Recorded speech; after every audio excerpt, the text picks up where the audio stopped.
পীর সাহেব চরমানের বিরুদ্ধে কথা বলো, তিনি গাঁজা খা। এই কথা বলেন না কেন? এই মাহফিলে কি আছেন বিশ্বাস করেন? হাত তোলেন তো দেখি। পীর সাহেব চরমনায় গাঁজা খায়? তিনি হক কথা বলেন, সঠিক কথা বলেন। চাঁদাবাজদের বিরুদ্ধে প্রতিবাদী কণ্ঠ, সময়ের সাহসী পীর, যিনি খানকাই পীর, রাজপথে পীর, পীর সাহেব চরমনায়, যিনি বলেছেন আগামীতে ইসলামের বাক্স হবে একটি, সকল দলমত নির্বিশেষে ওলামা ইকরামদেরকে ঐক্যবদ্ধ করার জন্য দিনরাত পরিশ্রম করে যাচ্ছেন। সেই পীর সাহেব চরমনাইকে যারা বাঁকা চোখে উল্টা পাল্টা স্লোগান দিয়ে জাতির সামনে দোষী প্রমাণিত করার চেষ্টা করতেছেন, মনে রাখবেন জাতির সামনে আপনারাই কলঙ্কিত হবেন। কথা বলেন ঠিক কিনা? হ্যাঁ, এক ছেলে বের হয়েছে, নয়ন নাম, নয়ন,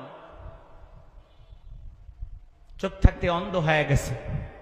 একজন পীরের বিরুদ্ধে কথা বলে, একজন আলেমের বিরুদ্ধে কথা বলে। আল্লাহ যেন ওই সমস্ত উগ্রপন্থী নেতাদের হেদায়েত দান করেন। এ জোরে বলেন না আমিন।